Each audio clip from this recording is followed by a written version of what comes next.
Hoje eu vim compartilhar com você um projeto de saúde que mudou completamente a minha vida. É o projeto da Timol. Há 7 anos atrás, quando eu conheci esse projeto, eu sofria com muitas dores na lombar, nervo ciático, problemas de refluxo, problema de azia.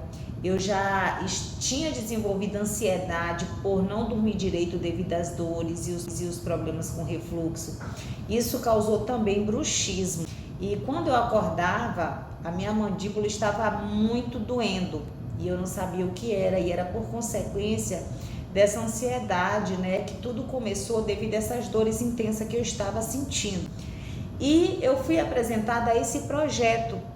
E através desses aparelhos eu consigo fazer o tratamento e a minha água se torna uma água ionizada, magnetizada, com hidróxido de cálcio e magnésio. Essa água tirou essas dores que eu sentia.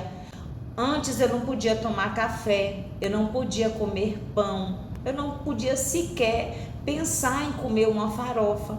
Hoje eu digo para vocês, a minha alimentação está totalmente regulada, eu posso comer qualquer tipo de alimento e não causa mais aquele inchaço, aquela dor, aquele desconforto no meu estômago. Hoje eu não durmo mais sentada, porque antigamente era assim que eu dormia. Hoje eu posso dormir normalmente. Essa água me ajudou me livrar do Torcilax, do Muscular e do Flancox, porque para aliviar as dores eu me entupia de medicações, fazia dietas com antiácidos para melhorar o estômago e não tinha também resultado.